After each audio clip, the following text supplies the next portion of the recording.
Can we just think about your life just for a quick second? Abandoned at age 5 by an alcoholic dad, divorced, lost mom to cancer 4 years later. 50 years later, you write When Parenting Isn't Perfect, but you're not bitter. Yeah. Talk about the secret to not being bitter, because there could be somebody listening who says, look, my life has elements of things that I could be bitter about, and actually I still am bitter, but you're not. No, I appreciate that. It's probably the most difficult question that people will ask me, especially, if I give my testimony, and there's usually some guys that are crying because they had a dad that was horrible and never felt loved, and he was an alcoholic or whatever it might have been. And they haven't been able to let go of that. And it's almost impossible other than to say it's the grace of God. You've got to lean into God. And it sounds maybe trite, but it's so true. If you hold on to bitterness, you're toast. And you've got to let that go, and you've got to, give that person that forgiveness that actually frees you. That's the irony. And there's no easy way. It's the hardest thing in my heart when somebody comes up to me and is crying about their bad relationship with their parent. And you just have to pray with them and ask them to really think about how they can let that go. And there's no easy way to do it. And I think for me, the good thing was my mom was an awesome lady. I only had her 9 years, but she had an incredible sense of humor. And so on our worst days, she made us laugh.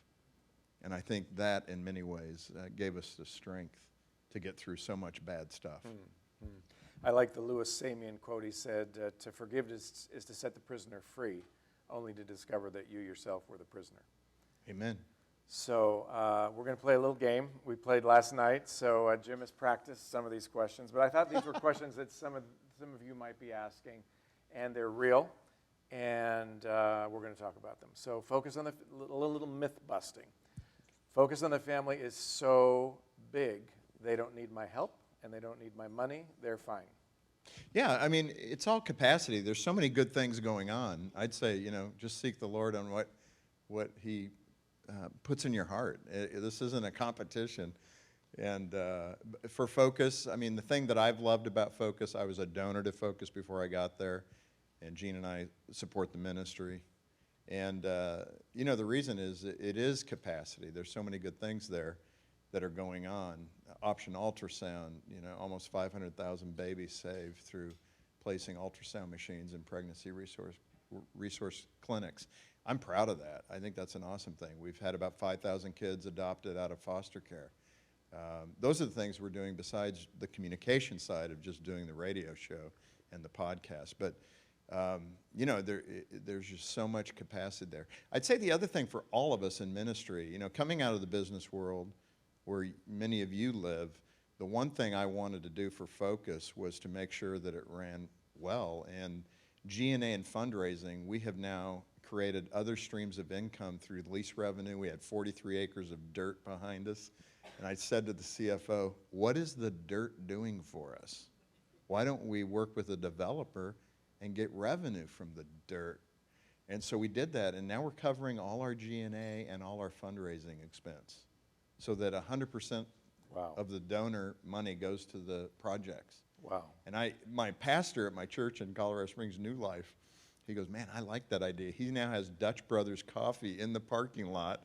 They just did that for almost $2 million. Wow. And he sold the deal to a real estate developer for 1.7, and put it to the paying off of the church building. So there's just great ways to think differently about doing ministry. On the other hand, somebody might say, I want to be involved. How do I best do that? Well, best do that is an interesting question. I think for all of us that do ministry, monthly contributions are so good because it evens out the battle of the ups and downs and really allows us to plan for applying those dollars over a long period of time. So Focus is blessed to have, I think we have somewhere around 50,000 monthly donors that supply a good portion of the program dollars. That really evens it out. I think I would speak on behalf of all the ministries here. Monthly donations, and they don't have to be large, but just the consistency is probably more important than the amount to some degree. Os Guinness says, cultural observer, philosopher, brilliant guy, because he speaks with a Scottish-English accent. But Yeah. no, he says, America's facing its greatest crisis since the Civil War. And you've talked about a number of things that are happening in the culture that focuses pushing back the tide of this negativism, this culture war. Give us some hope. Yeah, I think, those that are involved in that arena, you have to be so careful because we too easily lose the fruit of the Spirit in that battle. And you got to be careful. You got to build a hedge of protection around getting in the gutter with the culture. And the Lord brought that to my attention reading about Peter in the garden. Peter went into that with a great goal. I'm going to protect the Son of God. So I'm strapping on, I'm going to the big fight, and I'm going to take care of my guy. Isn't that amazing? I really want to go to Peter and say, what were you thinking? That's pretty cool. And then the other thing I'm thinking is, did he really go for his ear? I mean, I don't think there's a guy in here that would go for his ear. But the point of that is, Jesus really rebuked him and went after him. And as I was sitting there that one morning doing that devotion, I was just thinking about that. And I felt the Lord just lay it on me that you got to be careful with your tongue, that your tongue is like Peter's sword. And you go after people if they don't feel my love. And man, I'd be careful in here. I know you may be very vigorous on the cultural issues, but the love of God is really important because I think it's the one tool that the enemy of our soul cannot compete with. And I've seen it when I've engaged abortionists, LGBTQ leadership. When they feel sincerity, their hearts can't help but crack open. And I think that's the spiritual DNA that God has put in us. And I've just had some real wonderful relationships develop in those communities. Let me tell you a quick story. So a woman from NARAL came to the office. I went on the broadcast and said, if you're in the abortion industry and you want to make it rare, I'd like to meet with you because I'd like to make it rare. Seems reasonable. And so 2 women independently called me, one from Planned Parenthood and one from NARAL, National Organization, or National Abortion Rights League. And her name was Emily. And we decided to meet. I had a female staff member join me, a vice president. And when she walked into my office, she was shaking. Like this, literally shaking. And I said, Emily, are you okay? And she said, well, my friends told me you're going to put a voodoo hex on me. And Kelly and I laughed just like you did. And she looked at us surprised. I said, are you serious? She said, yeah. And I said, well, what do you think of Christians? Well, all I know is you want to kill us. How's that for starting a meeting? And I said, oh, man, that is not God's heart for you. It's not my heart for you. I said, do you mind, has anybody ever told you about the gospel of who Christ is and what he came to do? And she said, no one's ever done that. So I took 15 minutes, shared the gospel with her. She went home that night, and her husband left her a note after 27 years and cleaned out all his stuff. And she called us for help, the woman from NARAL. And we stayed in touch. We got her counseling and resources. And she said, we had lunch 6 months later. I said, Emily, how are you doing spiritually? And she went, oh, I knew you were going to ask me that question. I'm not quite there yet. Oh, that's a great line. I'm not quite there yet. Yes! Yeah, that's great.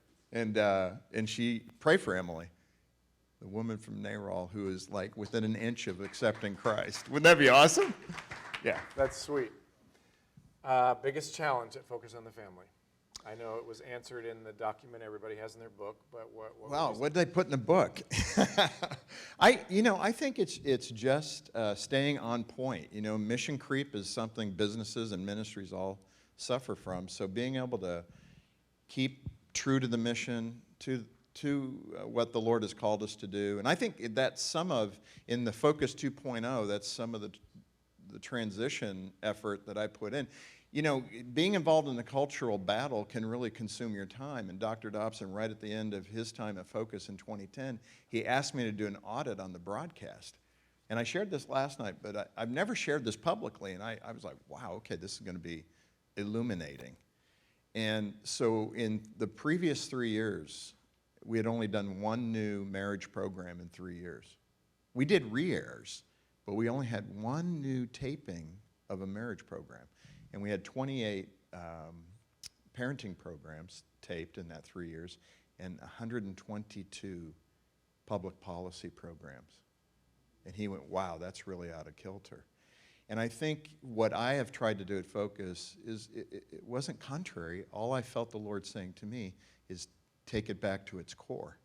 So I've taken it back. We're doing 80%, 75 to 80% marriage and parenting programming now.